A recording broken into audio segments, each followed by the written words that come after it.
Before I start this week's podcast, I'd just like to say a couple of things. Firstly, every week I try to improve each new episode, but it's been difficult simply because my equipment is just very basic.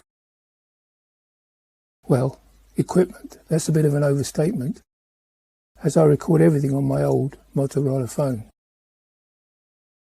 But this week, for the first time, I'm using a proper mic, a lapel microphone, and I'm hoping it's going to make a difference. Please let me know if you think it's made a difference this week, and put your comments in the section below. It'll really be interesting feedback. And the second thing is that some people have mentioned the fact that I don't really get too excited when I recount my adventures. Which is true. I certainly don't sensationalise events which seem pretty normal to me. I leave it up to you, the listener, to interpret your own fear factor from what I say. And the reason that I possibly don't get too excited these days is because I just happen to be in a place when things happen. And the more you travel, and the longer you travel, it's very likely that it'll happen to you too. Just being in the right place at the wrong time.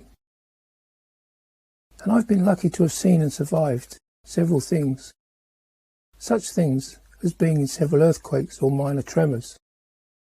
I've been in blinding sandstorms and too near forest fires to be healthy. I've waded through floods up to my chest. Been without food and shelter for 9 days. Survived a traumatic motorbike crash and the subsequent 8 operations. I've had a loaded gun pointed at me a couple of times. And other stuff like that, so I don't get too excited anymore. Except maybe for the small things that I see in nature. Like seeing the dolphins and the parrots that were in last week's episode. Or someone's small act of generosity. It's the small things that excite me now.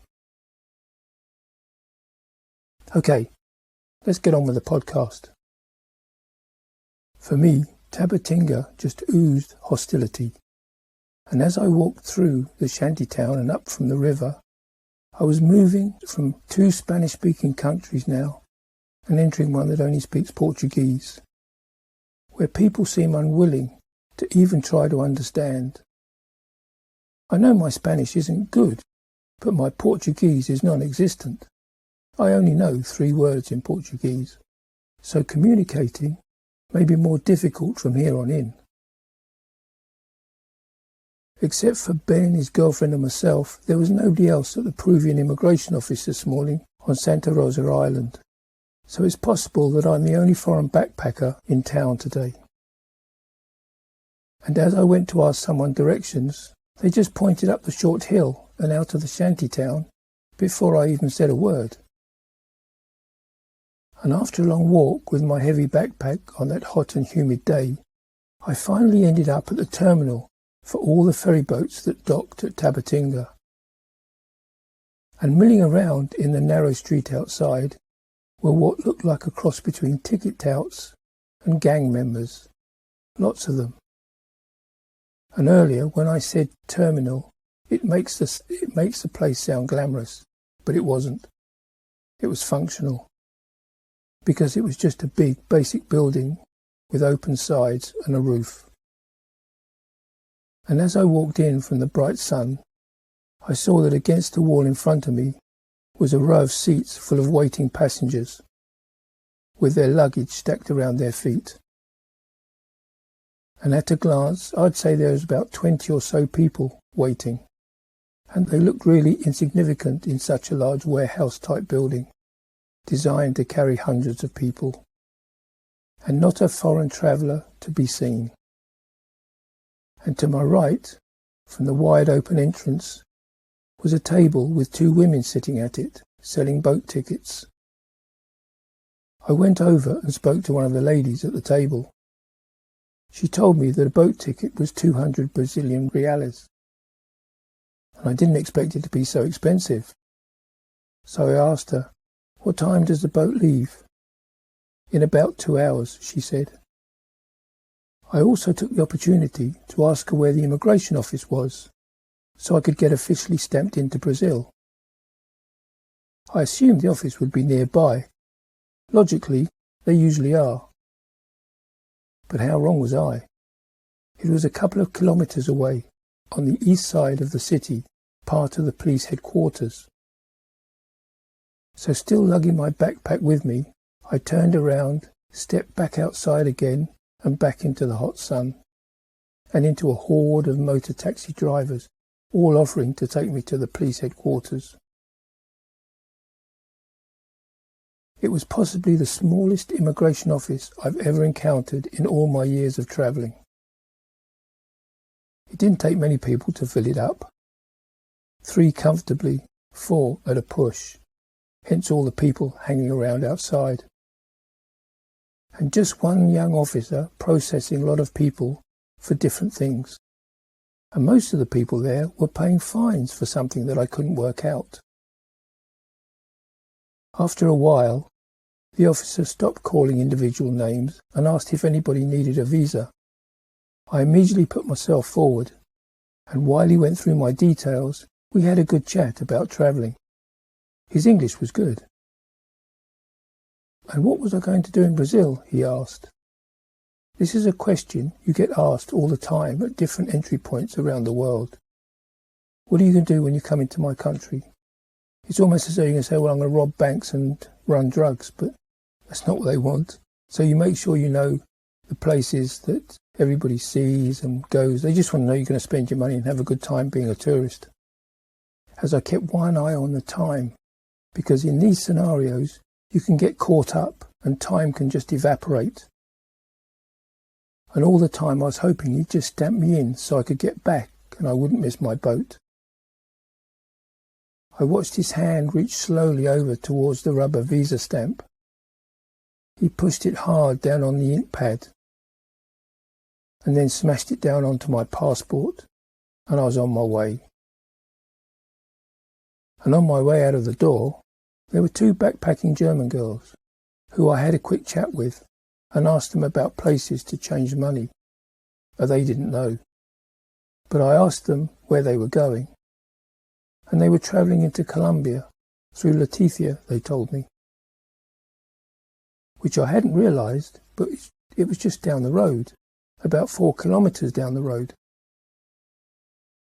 It was a surprise to find out that Tabatinga and Leticia were joined, with the land border that runs down the middle of the 2 cities.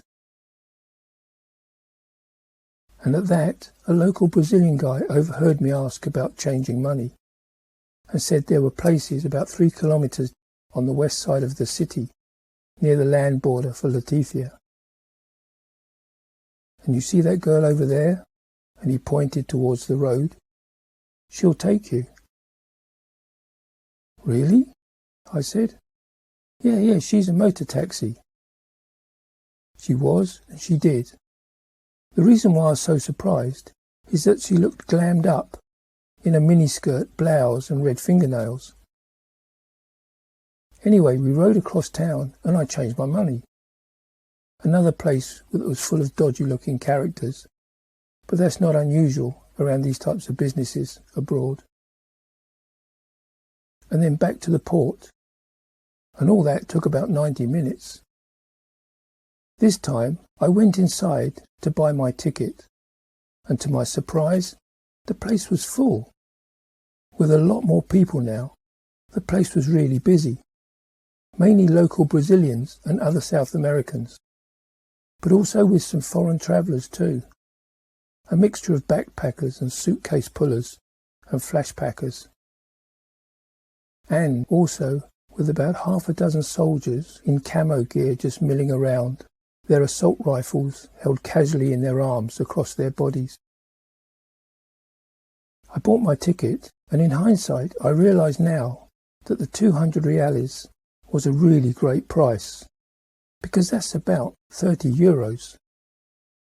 And for that, I got to travel 1,200 kilometres along the Amazon River, with 2 small cooked meals a day, for about 6 or 7 days that it's going to take.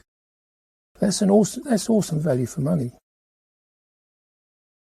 And after buying my place on the boat, I went down to the other end of the building, where all the other foreign travellers were waiting. And I got talking to a couple of them, a French guy who lived in French Guiana and a Peruvian guy. They looked as though they were both in their early 30s. Unknown to me then, I was going to travel with these two individuals much further downriver than I ever imagined. The French guy had been touring on his bike and was heading back home, and he had his bike dismantled and boxed up, while the Peruvian guy just had a couple of hauled-all bags, no backpack. And as we waited, a squad of paramilitaries arrived, dressed all in black and carrying weapons too. The federal police had arrived, and we were instructed to put our bags and belongings in a line down the middle of the long room. Even though I didn't understand Portuguese, I soon saw what everybody else was doing, and I did the same, putting both my backpack and my small day pack there too. Once we'd done that, a dog handler came in and sent his dog down the line sniffing for drugs. 2/3 down the long line, the dog got excited and leapt onto a bag. Not any old bag, but my bag, my day pack. And the dog was pawing at it enthusiastically, and being made of light, thin material, he could easily rip it apart. So as soon as I saw what was happening, I went over to my bag before the dog ripped it open. And I had no idea why the dog sensed something in my bag. As I bent down, I realised I was surrounded by police with guns and the dog handler. I took everything out and spread it on the floor, and then went through every pocket in the bag as they watched on. And in that last small pocket, in that last small zip pocket, you know, the one that's at the top, sort of set inside, it's almost concealed. Well, inside there I found a Ziploc bag of powdered remnants of some coca leaves I'd had in Bolivia several months before. And when I say leftovers or remnants, I mean the tiniest particles, smaller than the tea leaves in a tea bag, and the amount was about 1/4 of a teaspoonful. So imagine a teaspoonful of sugar, and just put 1/4 of that spoon with sugar on it. That was the powder of the coca leaves. And I'd forgotten it was in there, and that was so long ago. But amazingly, the dog smelt it, such a small amount, and threw a plastic bag. I laughed and held it up. Then I gave it to the dog handler. He didn't seem to want it, but I pushed it onto him so I didn't go through this whole thing again, down the road or down the river. And I'm sure he thought he'd caught a marijuana-smoking backpacker to make an example of. But it's obviously they're looking for real smugglers. Nobody else's bag was jumped on by the sniffer dog. And by the way, coca leaves are legal in Peru and Bolivia. And I had them in Bolivia to stop my thumping altitude headaches, something that paracetamol couldn't do. I'd taken paracetamol for about 3 days with no effect, but chewing the coca leaves not only stopped my throbbing headaches within 2 minutes of taking it, but it also stopped that strange sensation you get when you lie down to sleep at altitude. After that episode, we were all allowed to board the boat. And this boat was completely different from the first 2 boats I'd travelled on. This one was larger, a lot larger, and it was a lot wider too. With no space for additional supplies, it was purely for passengers and their luggage. And with 4 decks, some cabins, and space for about 400 passengers on the first 3 decks alone. The top deck, being the viewing deck, had a bar, which played reggaeton-type music sometimes during the day. There was also a small dining room where meals were dished out, and you sat at long counter-like tables. The meals were simple and filling, and more regular than anything I'd had recently. I set up my hammock on the second deck, on the last post, at the end near the electrical socket, and next to me the Frenchman, Pierre, and Carlos, who preferred his hammock nearer the middle. We were all mixed in with plenty of indigenous Amazon folk, whole families with several children and lots of luggage, with all the other foreigners spread throughout the boat. Before we left the dock, hawkers, people selling stuff, came aboard and tried to sell us everything from all types of local food to hammocks to souvenirs and even plastic containers like Tupperware stuff. My new French friend Pierre said I needed one to get my meals in. So I bought one from a couple of small kids for 3 reales, but I never used it because the kitchen had plates. I still have it to this day, and I still use it in my backpack as a medical kit. By the time we set sail, the ferry was almost full, and because it was so much bigger and wider, we were able to give ourselves more space between our hammocks, unlike the first 2 boats.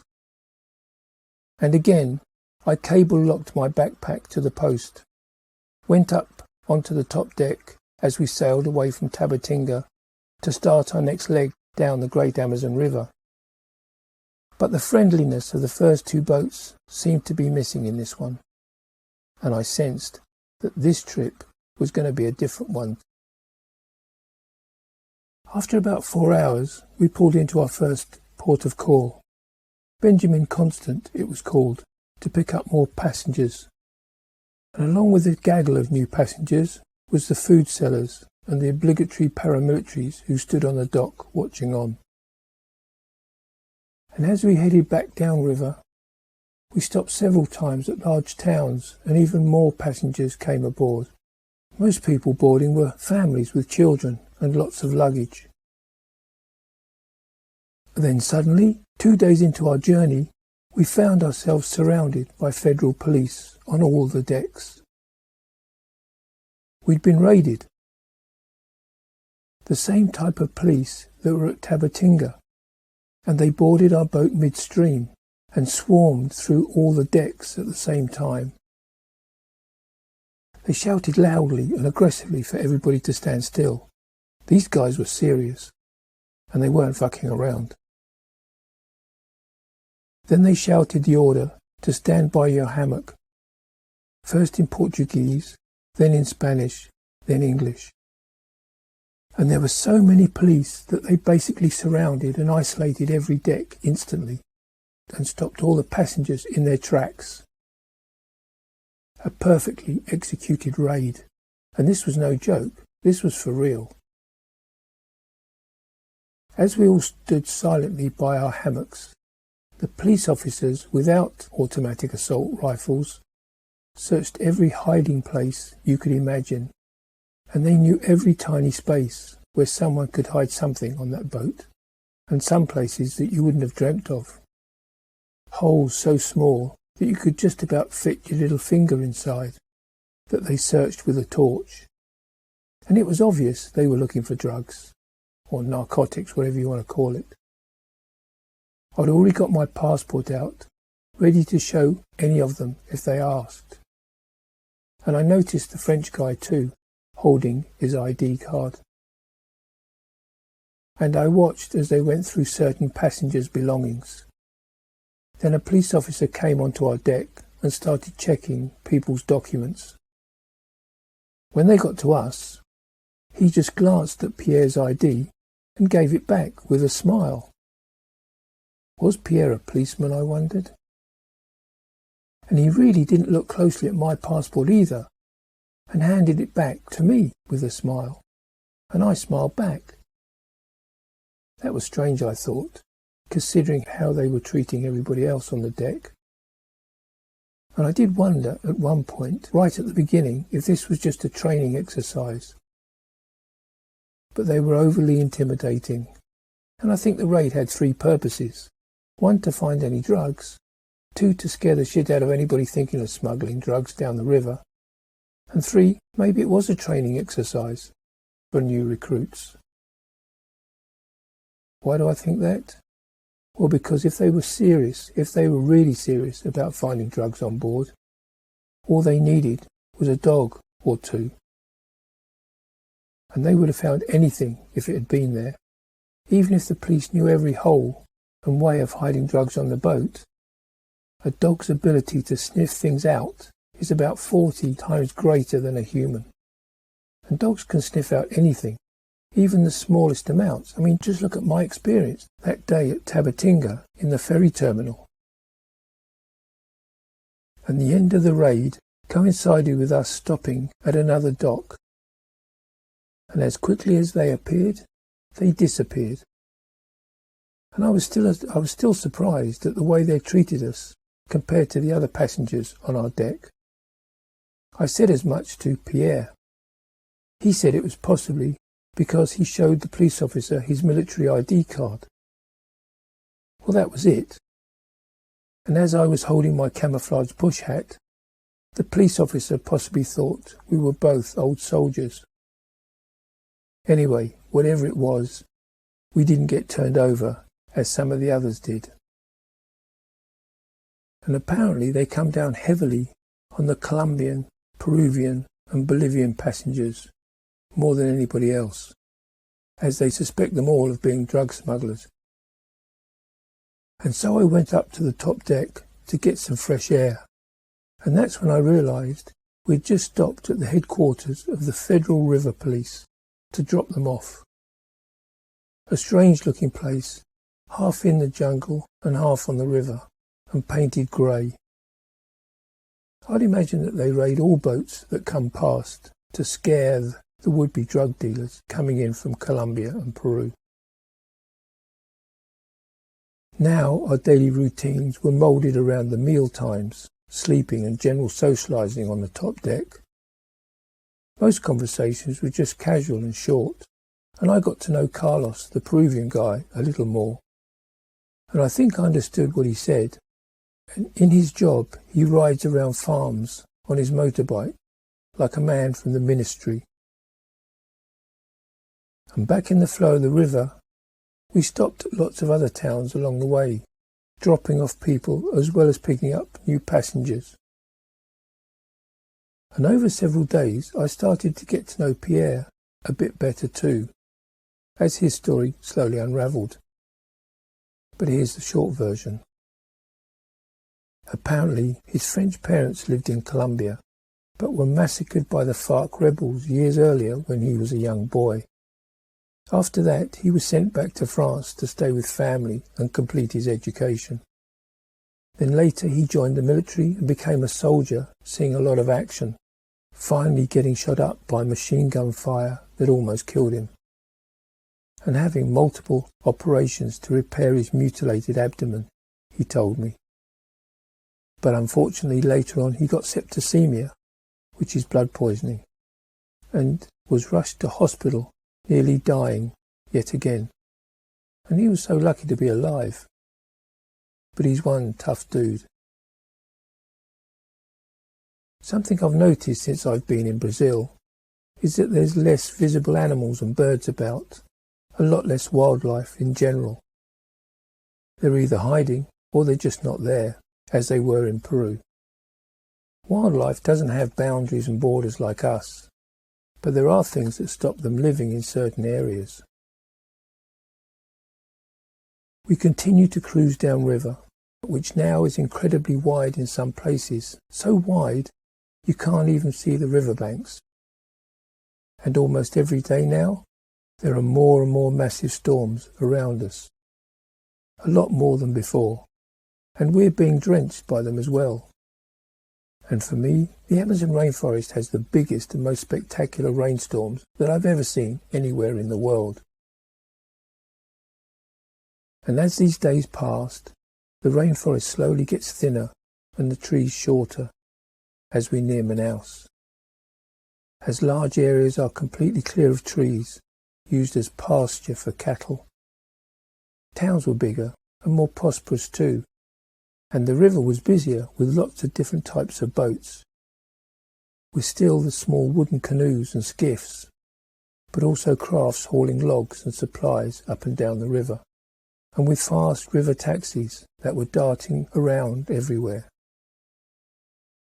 Someone had told me that just before Manaus, the river is two different colours, It's a well-known phenomenon, they said. Between the muddy brown river we're on now and another, even wider river, with almost black, brackish water that's aptly named Rio Negro, where the two rivers meet in front of Manaus city. I was slightly sceptical at first and thought I'd wait until I saw it. And sure enough, the next day I did. And in the great expanse of water just before Manaus are two distinct different colours, and they're amazingly clear cut, the brackish water looking like an enormous oil slick. Manaus was the end of the boat trip for most of the passengers. We prepared to disembark as our large boat manoeuvred into position alongside the dock. Some young guy was already aboard trying to sell onward tickets for a boat that had left half an hour before. Pierre was talking to him, as Pierre was desperate to get back home, and so he turned to us and asked if we wanted to catch a boat that left half an hour ago, using this kid's fast speedboat, and we nodded, why not? So they both agreed on a price. And as the speedboat was already tied up alongside ours, I climbed over the side from the second deck with my backpack on and down the outside of our boat and straight into the small craft. As the other two, Pierre and Carlos, went down to the first deck to get the Frenchman's bike and his bags so they could pass them over the side to me in the smaller boat. This type of small boat, and I apologise for the pronunciation, is called the barco voador, which literally means flying boat in Portuguese. Then once we were all in the speedboat, we set off downriver at an exhilarating fast pace. We were on our way to catch up with another passenger vessel. But after about 7 or 8 minutes into the journey, the Brazilian driver said something to Pierre. Suddenly, Pierre was on his feet, and from nowhere the two were shouting at each other. Carlos and I had no idea what was going on, or what it was about. I thought Pierre was going to hit the Brazilian guy. He was so angry. He was in a rage. Our feisty French friend wasn't taking any prisoners, as they shouted back and forth in Portuguese. Apparently, the Brazilian guy driving the boat had demanded fuel money from us, after the price had already been agreed. So please tune in next week to hear the continuing story and what happens between the Brazilian driver and Pierre, Carlos and myself as we head downriver to catch another passenger boat on my journey down the great Amazon River. And thanks for listening.